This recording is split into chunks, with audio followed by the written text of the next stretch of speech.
What up, gang? Lane Carolina Jackpot Time coming at you. Got a big show lined up for you tonight. Let's get right on into it. Before we do that, make sure you hit the like button on this video. As a matter of fact, hit the love button because I'm sure that you are going to absolutely love what I am dishing out this evening.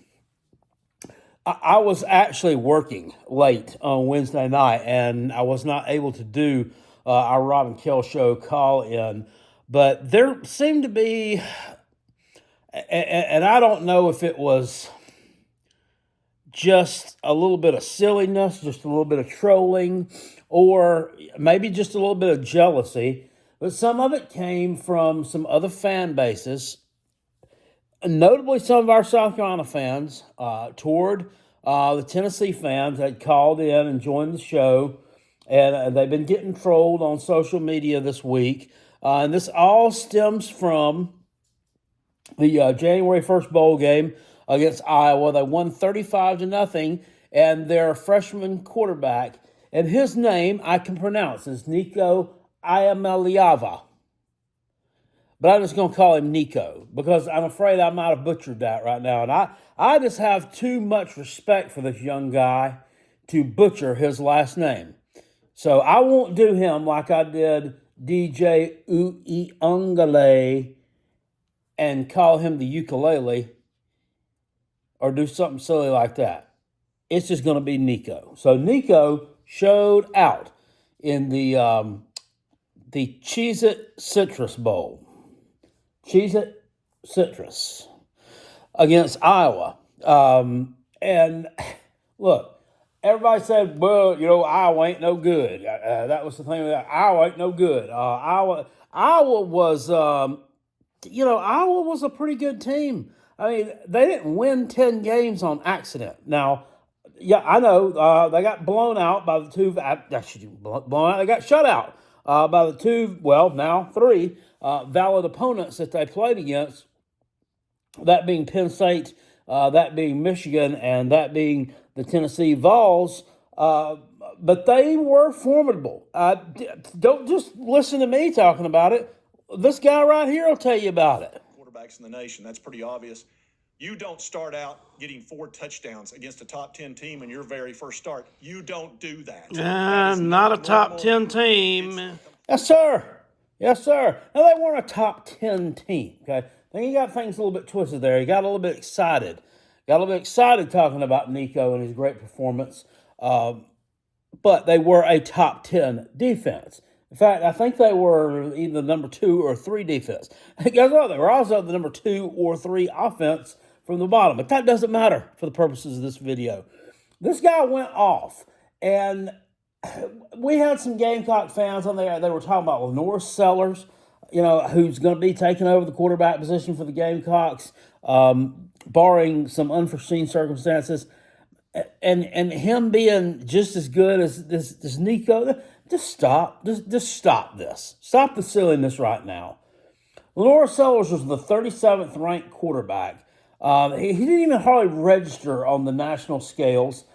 Dude committed and decommitted from 2 different schools before he signed with South Carolina. He didn't show out in no bowl game like Nico did, okay? I mean, well, number one, we didn't have a bowl game to play in. Number 2, he did his thing against Furman, and Vanderbilt, Vandy. Now, I know that he, faked that Vandy defense out and ran like a 45-yard touchdown run. He didn't, run a 3-yard touchdown like Nico did like 3 times. But, hey, it doesn't matter. There's no comparison. They are so far ahead. I can't even talk today. They're so far ahead of us on that spectrum right now that we can't see it with a satellite from outer space. I mean, there's just no comparison, none whatsoever. So, and I'm not saying that we're in a sad situation right now with Lenore Sellers. I think he could be pretty good, but he's not going to be no Nico. Nico was the number 2 ranked quarterback in the 2023 class. Number 2 overall player in the country. $8 million NIL deal. I mean, there's just no comparison. So why are we even sitting on here bumping our gums, being silly, trying to act like we're going to compete. I'm kind of glad that we don't have to play them next year. I really am, because this past year they wore the Halloween uniforms and they blew us out by 20 points with the Halloween uniforms on. Just like they said it. Well, they said it was going to beat us by 50. But that didn't quite happen. They beat us by half of that. Well, no, they didn't really. They didn't even beat us by half that. But they still blew us out, right? And hey, now going into the next few years, I hope there's not on the schedule because this guy has. I don't know. There's something about him that just makes him different than any of the other quarterbacks that they've had at Tennessee. If you don't believe me, let's check out my friend again. He'll tell you about it. I mean, he would be here and you had three guys around him and he would click his fingers, disappear, and wind up 5 yards away. Be a magician out there. But he made it look easy. Exactly. A magic man. I mean, those are the perfect words to describe what we saw on the field at the Citrus Bowl on Monday. I mean, guys, they may actually be my dark horse for the SEC championship. And I don't even know if you call it a dark horse at this point. I mean, they've got it. Josh Heupel has got it together. Like my buddy over there says, Josh Heupel is ultra competitive. He's ultra competitive. He doesn't care if he's playing tiddlywinks. He's going to try his best to win at that game of tiddlywinks. Now, if you're a college football coach and you're not trying hard to win, you need to be getting enough pressure. But that doesn't matter. It really doesn't. And he was at a disadvantage too. Did you hear that? Has anybody told you that? They were missing two of their tackles. They had two tackles that were missing in that game against a top 10 team.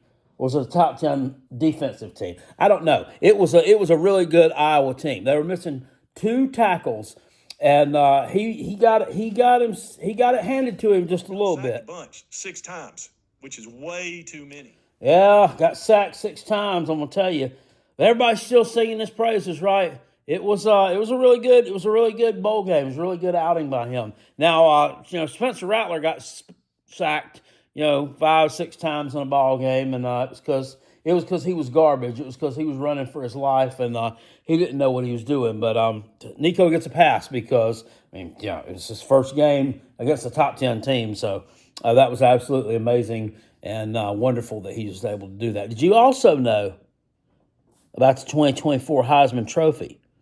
Now we're going to switch it over from my buddy here, and we're going to go to one of my favorite Tennessee Vol, probably my favorite Tennessee Vol YouTuber of all time. Tennessee Booger Pot is talking just a little bit about Nico's chances to win the 2024 Heisman Trophy. This is a little bit longer of a clip, and I know some of y'all say you can't stomach him. It's less than a minute. Just hear me out. Nico let us know. He let us know he is the chosen one. How good can Nico be at Tennessee? Will he win a Heisman Trophy? Well, we can go look at FanDuel Sportsbook. They put out the odds for the 2024 Heisman Trophy winner. Do you believe it? Nico's right up there near the top. You got 3 tied at plus 750 in Quinn Ewers, Carson Beck, Jalen Milroe, and then you got Dylan Gabriel at plus 1,000. Nico Iamaleava, the redshirt freshman, comes in at plus 1,800. So place your bets now. If you buy into the hype, go ahead and jump in and place your bets. Can Nico win a Heisman at Tennessee? Will Nico win a Heisman at Tennessee? We're going to get into it. Of course. Woo! What was that? 4th best odds, plus 1,800. That's pretty solid. That is pretty solid for someone that's going to be a red shirt freshman. Yeah. That's a valid list, by the way. That's a very valid list.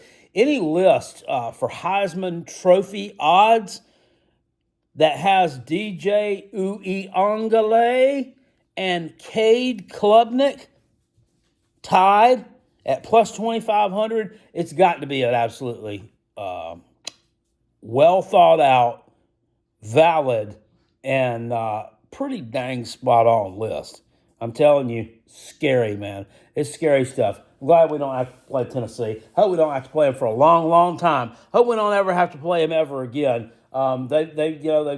We've played 29 times and we've only won 12 games against them. Anybody ever tell you that? Yeah, we're just average.